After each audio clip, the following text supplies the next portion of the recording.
Good morning. Who's on? Hello? Hello? You need to stick your mic on.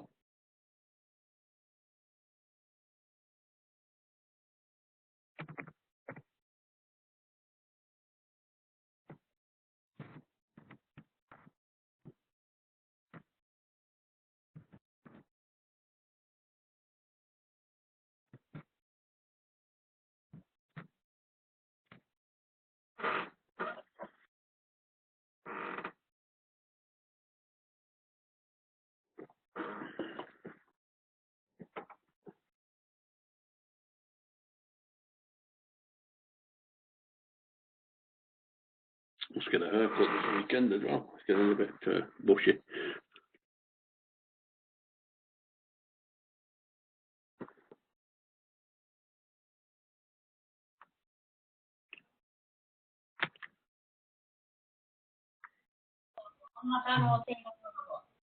Hello? Hello? Hi, Hello? is that Daniel? Is that Daniel? Can you hear me? Yeah, I can hear you fine. Can you hear me? Yeah. Yeah, superb.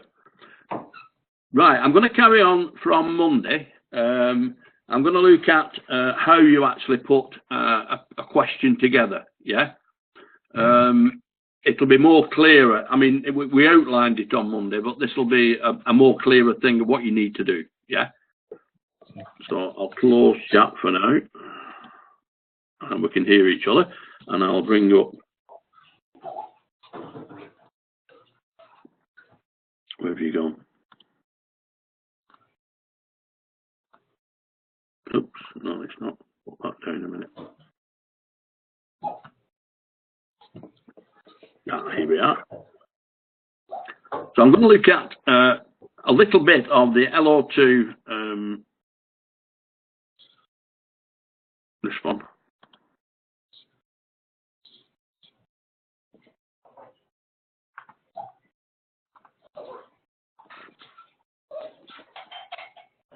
This is about academic research and writing, and it to be conducted, how to conduct a literature review. And this is important because people get mixed up with the review and the question. So this, I hope, will clarify some of that. So yeah, defining, it doesn't have to be marketing. I mean, this is just an example. Marketing, forget that. It can be defining a research problem and developing an approach.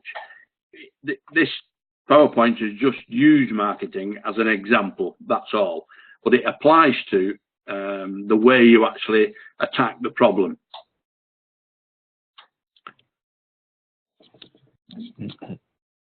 The overview we did on Monday. So the importance of defining a problem, the process of defining a problem, and developing an approach to it. The tasks involved in problem definition, discussions with decision makers, interviews with industry experts, secondary data. I mentioned secondary data on Monday. Will clear it again, and what qualitative research is. So those are what we're going to look at today. So when you're looking at a problem, you're looking at past information and forecasts to find out what sort of problems exist, what sort of resources you've got, and constraints of those resources. This could be any sort of research costs money, so a budget will have to be developed for that particular purpose. What the objectives are. In this case, it's looking at buyer behaviour. The legal environment, what you've got to look at from a legal point of view, and the economic environment is the work you're going to do going to be acceptable within the specific economic environment within the country that you're operating. What the technological skills are that's required, and any management decision problems.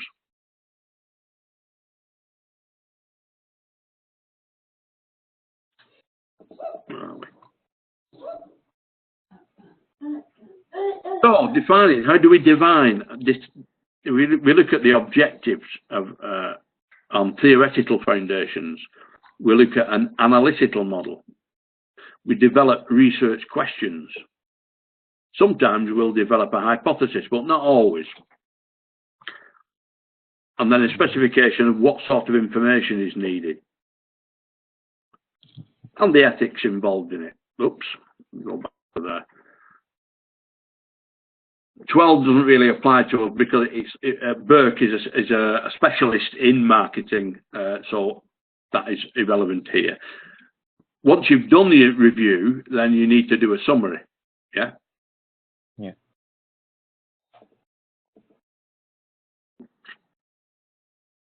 Now this bit is probably better. It'll do it better. It's giving an example of how this occurs. So, I mean, you can read this for yourself, but I'll go through it. It's saying that one day he received a call from a research analyst who has introduced himself as one of his alumni that he was at college with. He was working for a restaurant chain in town and wanted help in analysing the data he had collected while conducting a market research study.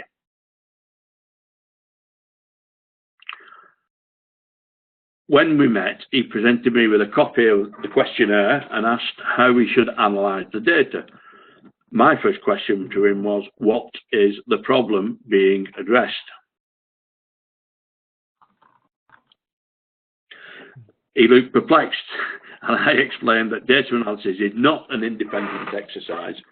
It has to have a goal. Yeah, there must be a reason for collecting the information.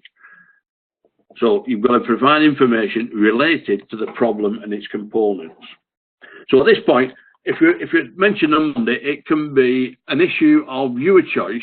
Have you actually had a think about what you're going to use yet as a research problem?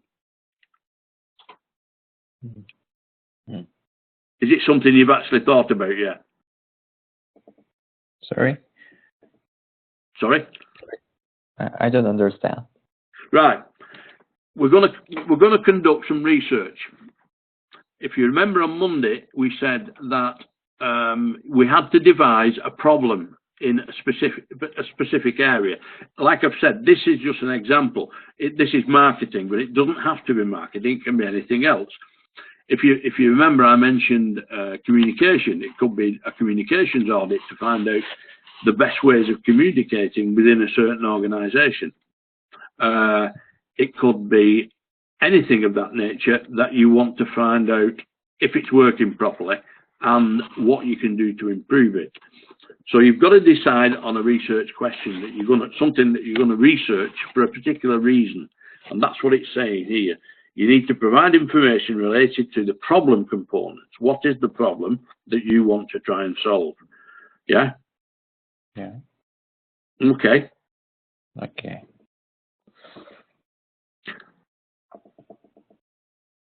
Again, he was surprised to learn that he did not have a clear understanding of the marketing research problem. Yeah. Yeah. As I said before, this is an example, so forget the marketing, just say the research problem. So it's something that you want to research, something that you know something about, yeah, and you want to research it to find out if it can be improved or made better, yeah. Mm-hmm. And what that written definition didn't exist, therefore, going any further, I had to define. Oops, I'll make that clearer. Define the marketing research problem, or define the research problem. So once that was done, once he found that was done, he found that much of the data that he'd already collected wasn't relevant to the problem. So you can't put the cart in front of the horse. You've got to work the right way around. So you've got to define the problem first and say what you're trying to achieve. It's then that you start to collect or do reading on the subject. So you've got to provide a data review of the reading to determine what's been said before about it and what you can then add to it. The whole study that he'd already done in this case was a waste of time and of resources, because a new study then had to be designed to address the problem that he'd now defined. Yeah. Mm-hmm. So, problem definition process. Have a discussion with people involved. interview with experts on it that you might find out. Secondary data analysis. If you remember, I've said this is how you gather information from people who have written something about it before. So that's why you conduct your literary review. There's qualitative research and there is quantitative research. Qualitative research is defining very closely what you want to achieve and having a minimum number of questions about it, but quality questions so that you get the right result. Quantitative is, on the other hand, lots of information of a less important manner that will give you an overall picture. So jumping again. So you've got to look at the environmental context of the problem, right? Is it a management decision problem or is it a marketing problem in this case? What is your approach? Is it going to be look at the theoretical foundations of it? Are you going to look at analytical, or that model will have verbal results or graphics, or using mathematical equations to determine the percentage of correctness or not? And then you need to put up, specification of the information needed. Yeah. At that point, you can then start to design how your research is going to be achieved. So, in a nutshell, that's discussions with people that already know about the problem, interviews with any experts, secondary data analysis or your literary review, and then the research that you're going to do yourself, which is primary research data.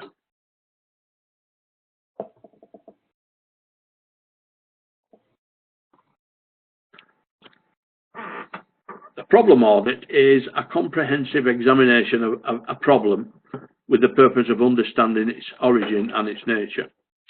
I gave an example on Monday of this wasn't exactly marketing, but it was partially involved in it.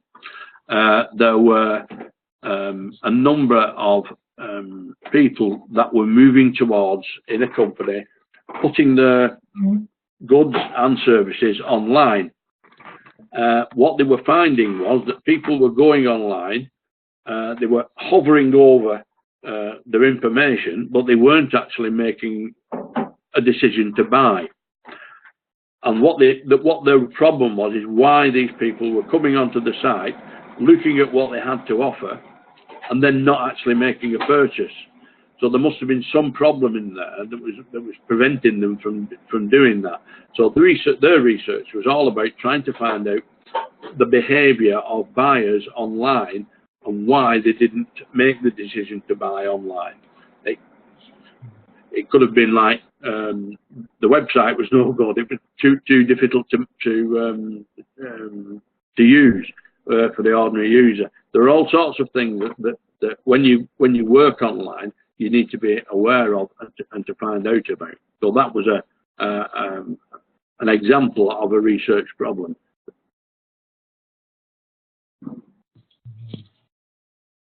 The criteria that will be used to evaluate the alternative courses of action. In other words, what will you do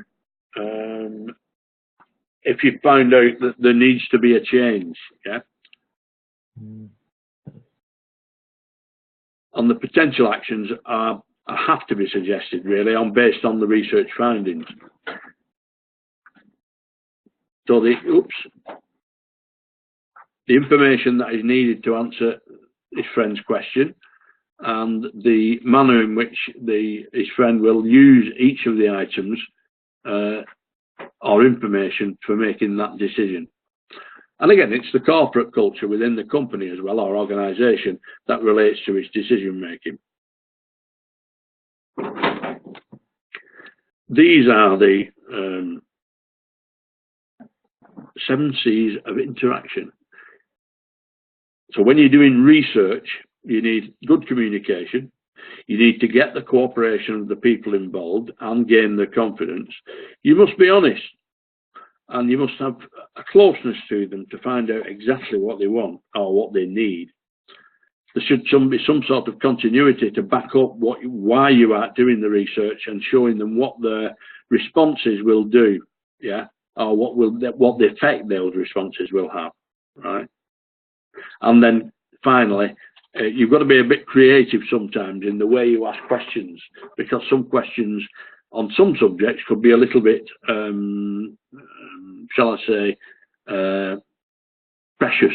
People might not want to give certain information away. That is why you've got to gain their confidence. Be perfectly honest with what you're doing, yeah, so that you get the right response from the people you are asking. Mm-hmm. So you're looking at past information, the reading you've done, what the resources you've got, what your objectives are. In this case, they're looking at buyer behaviour, the legal environment and the economic environment, and the marketing and technological skills.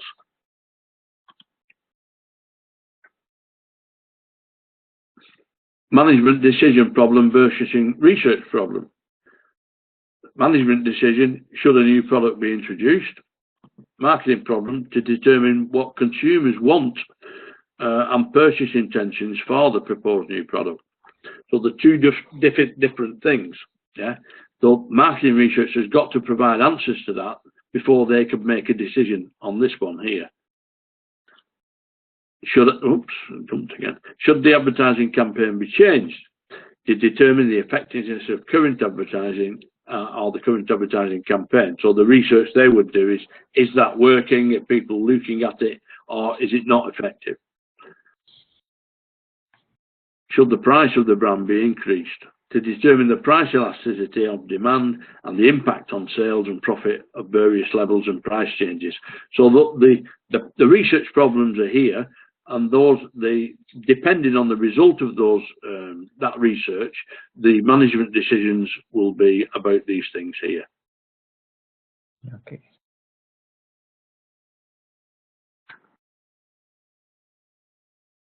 So the marketing, or in this case, the research problem, will need a broad statement of what you're trying to achieve, and then the specific components of actually how your research is going to be brought together.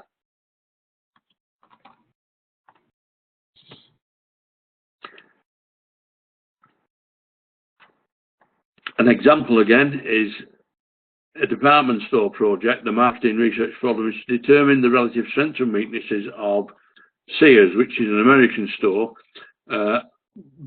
against its other major competitors, with respect to factors that influence who are these store customers.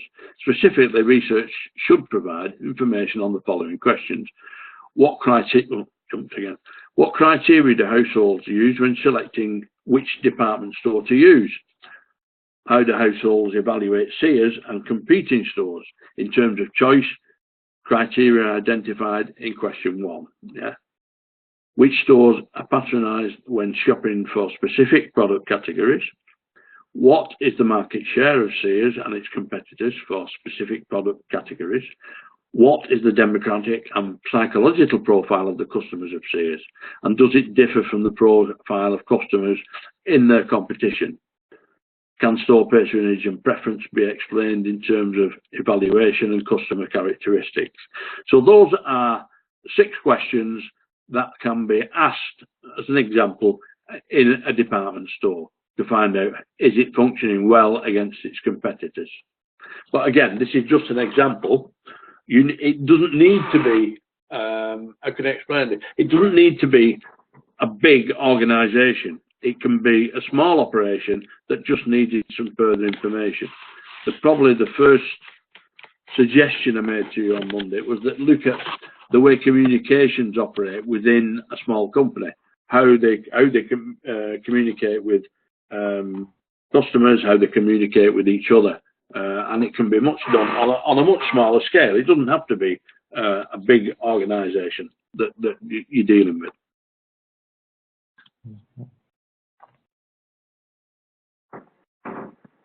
Your objective, what model you're going to use to analyse it, what research questions you then prepare, what the hypotheses are, and specification of the information that you're going to need.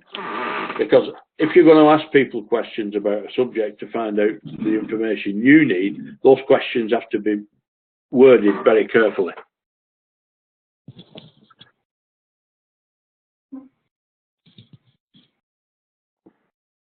An analytical model is a set of variables and their interrelationships designed to represent the whole or in part some real system or process.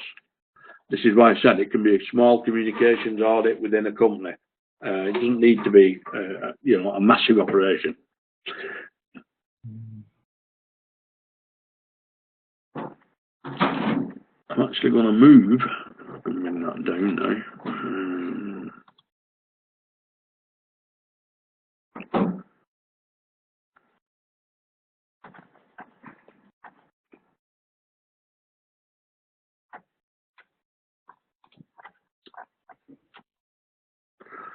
Yeah, we're going to move to this one to actually go over this now. I mentioned some of this on, you know, Unit 3, we did Unit 3 last time. I looked at it, well, I mentioned the Harvard referencing on there. I'm just going to go over that again on here because it does mention it on here, on this program, that you need to put that in. So I'm going to go over how that operates again, just to make sure that you are fully aware of what you need to do with regard to referencing the material that you read from. Okay. Whatever book you read, you need the author's or the editor's name or names, the year the book was published, the title of the book, and if it is an edition other than the first edition, the edition number, where the book was published, and the name of the publisher. That's if you when you're recording your reference. For journal articles, the record should be the author's name or names, the year in which the journal was published, the title of the article, the title of the journal itself, the page numbers of the article in the journal, and as much other information you can find out about the journal, perhaps the volume or the number of people that actually read it. It could be a very small volume operation or it could be a very large one.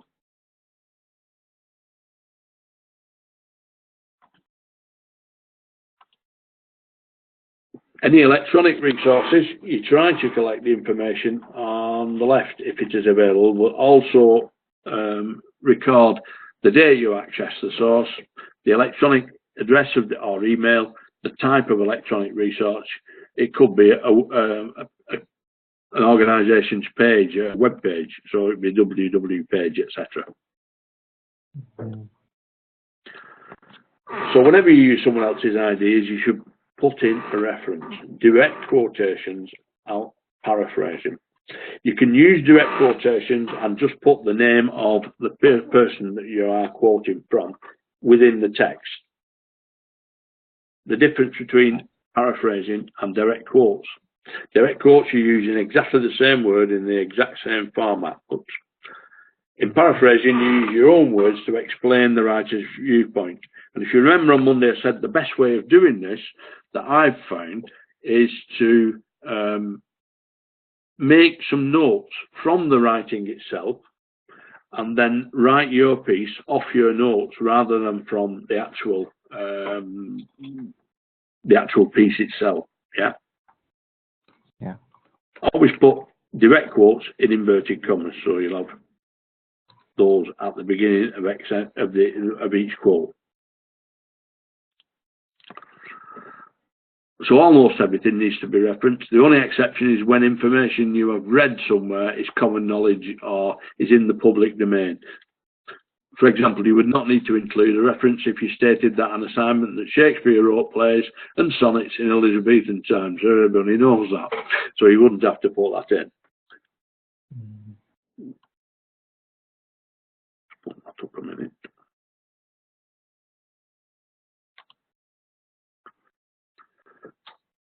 So a summary of writer's ideas in your words, you can then write Phillips 1999, for instance, suggests that general change is inevitable and continuous. Using direct words of the writer when organising our time, ATHE 1988-51 states that the centre, inverted commas again, the centrepiece will tend to be goals and objectives. Yeah. Or, keep over jumping. When organising our time, inverted commas, the centrepiece will tend to be goals and objectives. ATHE 1988-51. So it doesn't matter where you put it. You can put it in the middle, you can put it at the beginning, or you can put it at the end. It's not going to make any difference whatsoever, as long as it's there. If you're using two authors, then you will have two names and when it was. Yeah. Insist that with presentation, structure must be clear and precise. So again, your inverted commas there. Yeah. Or with presentations, structure must be clear and precise, and then again it goes in afterwards. So it doesn't really matter. Either way will do. Oops. Direct quote from three authors. Put the three names in, and then when it was and what page it is. Suggests that when emotional issues, cloud negotiation. So that's your words, and then you go to the quote. Inverted commas, some thoughts are best left unsaid. Inverted commas. Yeah. Again, it doesn't work, it works just the other way around. It doesn't matter which way you do it, whether you put it at the beginning or at the end.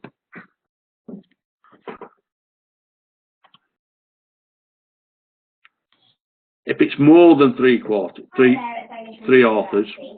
you've got a number of authors that you're going to come. It's actually a piece of Latin. Yeah, you can put Morris, who is the lead writer, and then just et al, which means and everybody else in Latin, but it's used throughout in referencing et al. So if it's lots of different authors on a particular subject that you're quoting from, then that. State that again, inverted commas, the debate for these particular issues should be left to representative committees. And again, it can work the other way. You can put the statement first and then you can add it afterwards. It doesn't really matter.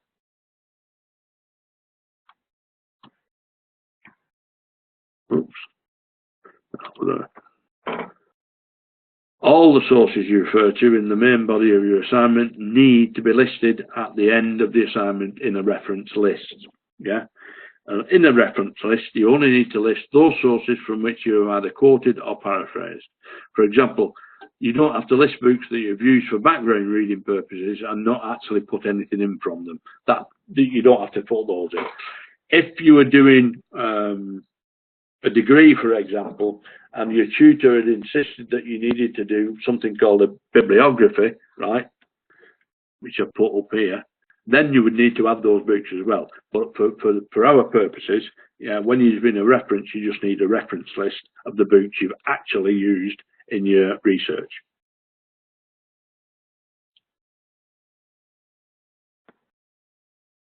Try to list them alphabetically by author's surname.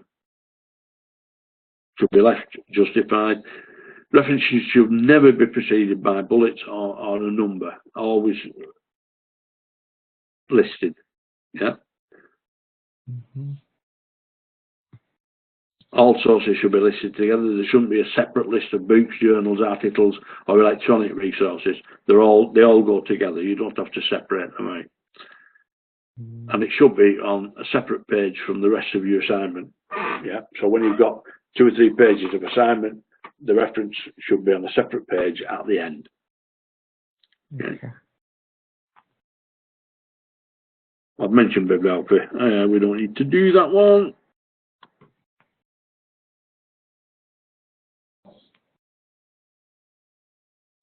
So the format, author's name, last name, or initial, the year, the book name, the subtitle of the book, the place it was published, and the publisher. This is your reference list. You only have to use those earlier ones we looked at, these, in your script, when you're actually using them in your script yourself, yeah? But when you put in the reference list at the end, yeah, all the sources should be listed on alphabetically, and we didn't miss that one. In the reference list, author's name, initial, year, book name, subtitle of book, and workplace it was published, and the publisher. Yeah. An example of referencing: book with one author, ATHE, effective time management, how to save time and spend it wisely, London, Pan Books. Yeah. 2 authors, he just adds that one in, and it's done exactly the same way. Yeah. 3 authors, it will list them: Fisher, Urey, Patton. Getting ways to yes, negotiation agreement with 20th century in the 2nd edition, London Century Business.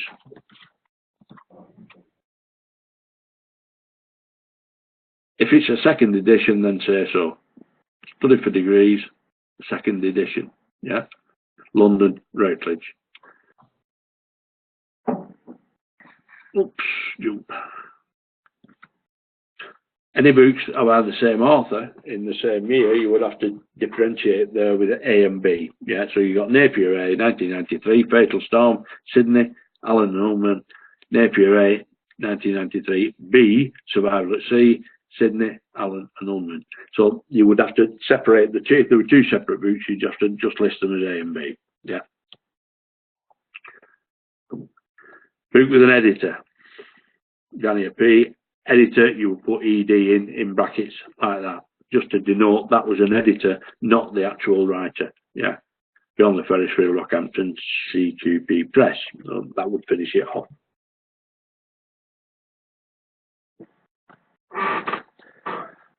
The conventions for listing journal articles are similar to books, but with some extra information.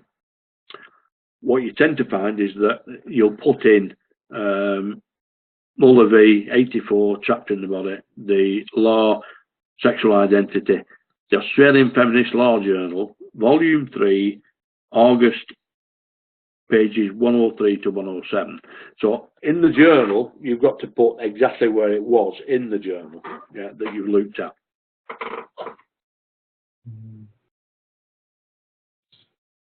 You okay with that? Yes. Okay. Oops, jumped again. In this example, Muller has written the journal article trapped inside the body, the law, sexual identity, and it has appeared in the journal, the Australian Feminist Law Journal, and its 3rd volume, and it was published in August of 1994. The article appears on pages 103 and 107 of the journal. So that is saying that. Yeah. You don't have to write all that, you just need to put it in that format like that. Yeah?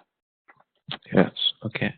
So, let's go and do a little bit of a recap now. I'm going to go back to, I'm not doing a second. I'm not. Well, all right then, I made some changes apparently. So, right, okay.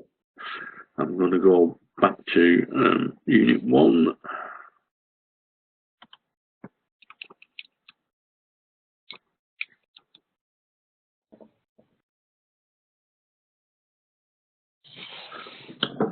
So I'm going back to your actual assignment now. There's no specific scenario for this, don't forget. You are required to write a literature review and a research proposal of a topic of your own choice. So again, you need to determine the research you're going to do, what the proposal is that you're going to do. And what I've suggested is that once you've decided on that, send it to me with your reasons and why you're going to do it. Yeah. If you'll do that first, I can then go back to you and say, yeah, that's great. That's a good proposal. And then you can start to do your review from there. Is that okay? Okay. Yeah. Well, you've got to decide on what the topic is that you're going to research into first. Then tasks 1 and 2. Tasks 1 is a fairly small one. It's only a Word document you need to produce, covering these bits in here. Task 2 is the main part of that. It's presenting that proposal presentation. After you've done your literature review, you're required to present a research proposal explaining the aims and objectives of your research, as well as explaining the method. So once you've sent it to me and I've said, yeah, that's okay to use, the next bit you should then do, read the material, yeah, and provide the citations using the Harvard referencing system, which we just covered, yeah, and then you actually produce a presentation that will last for approximately 10 minutes. Yeah? A copy of your slides, yeah, yeah, and an evaluation form. So basically, you need to build yourself a PowerPoint. And I mentioned this on Monday. I didn't go into any detail, but to give you some idea, if you're doing a presentation, it takes roughly 2 minutes, maybe more sometimes, but an average of around 2 minutes per slide. That's for you to bring the slide up, read out what it says, and then add the bits that you need to add to it. Yeah, what you're going to discuss about it. It means Yeah. I should explain with my voice. Sorry, It means I didn't get that. Then. I should explain about that with my voice. Yeah. Yes. And those, you probably need no more than about, what, 5 slides, 5 or 6 slides, 8 at the most, that will cover a 10-minute presentation. Yeah. So it's an explanation of your subject area and why you're using that question, what research method you're going to use, the challenges you're likely to face in the research, and your reflections on your learning techniques to complete the research project. So those are the 1, 2, 3, 4 issues, yeah, that you will need to look at. So you'll need 1 or 2 slides to cover each of those. Yeah. Yeah.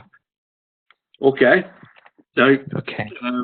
Like I said, the first stage is to decide on your research project what it's going to be. Send me the information on what you propose to do, and then I'll respond to that until we've got a clear reference on what you need to do. Once you've done that, you can then do your literature review, which will be a Word document. Once you've done that, you can move straight into putting your presentation together of why you've chosen this subject, why you're going to research it, the challenges and the reflections on the learning techniques that you've used to complete the research project. Okay? Okay.